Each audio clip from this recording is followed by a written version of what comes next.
Senator Chris Van Hollen clashed with Kash Patel in one of the most heated exchanges of the hearing, accusing the FBI director of making provably false statements, while Patel fired back with personal attacks and sharp denials. Thank you, Senator Murkowski.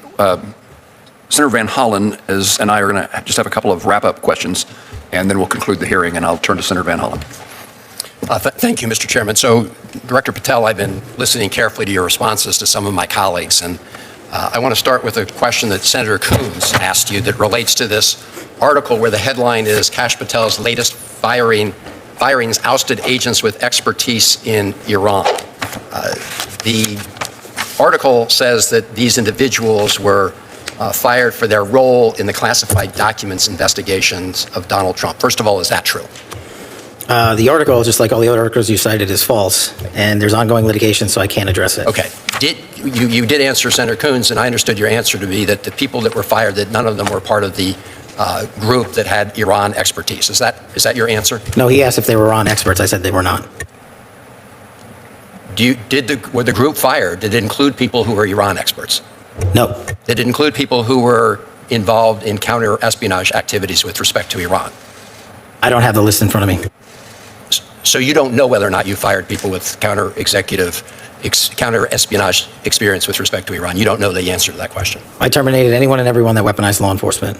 I see. So it was related, obviously, to the classified documents case. So that's not what I said. Well, Director Patel, I understood you to say in response to Senator Murray that you've not redirected FBI resources toward the immigration enforcement effort. That's not what I said. Okay.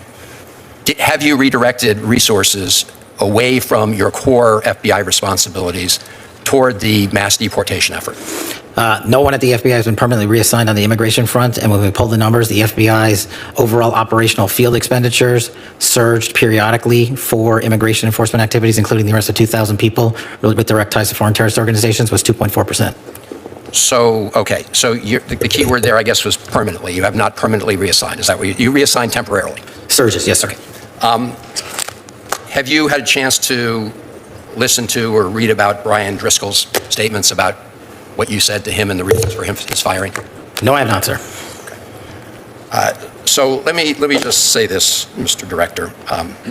In your response to me earlier, where you had a little bit of a blow-up, you made a couple provably false statements. So did you. No, Mr. Director, I was reading about and asking you to respond to allegations that are made. In fact, I was giving you an opportunity to do that, and you took that opportunity. But in the process, you made these provably false statements that I know are sort of like urban legend in right-wing media about margaritas in El Salvador, which is provably false. And so coming from the mouth of an FBI director to make provably false statements in a hearing like this is extremely troubling. And it leads me to ask whether or not the other things you've been saying are false statements. And so because that's a provably false statement. You made a couple others that are provably false. And this is from the mouth of the FBI director. The only one that made false statements is you. My final question to you, Mr. Director, is do you know that it is a crime to lie to Congress? Do you know that? That's my last question. I have not lied to Congress. I didn't ask you that. Lied to Congress is you. I'm not testifying here, sir, and I don't lie. Maybe the next time you run up a $7,000 bar tab, we can talk about it. Well, see, there you go, lying again. You suggested in the FEC report. I'll post it right now. You suggested it was public. It wasn't public money, as you know. That was for a 50-member staff bar. So it was a $7,000 bar tab. Mr. Patel, I'm glad. Let me just say in closing, Mr. Chairman, two things. I'm glad that you have agreed to take the test regarding, whether you have alcohol problems. I'm glad you agreed with me to do that. You still haven't answered my final question. Do you know, Mr. Director, that it is a crime to lie to Congress? Do you know that? I do not lie to Congress. I didn't ask you that. And you're insinuating that I am. I asked you whether you know. You want to correct your time in this session where you got steamrolled by the facts so you can have a Twitter narrative so you can go raise more money and spend more money on $7,000 bar tabs. Just let the record I'm not show, going to give Mr. it Chairman. to you. The Director of the FBI apparently does not want to answer the question about whether or not it's a crime to lie to Congress, and I find that extremely troubling. I find it troubling that you lie to the American people every day. You are a disgrace, Mr. Director. Not nearly as big as you. The fact that you can't answer that question, I will. That concludes my questioning, Mr. Chairman. But I'm obviously very troubled.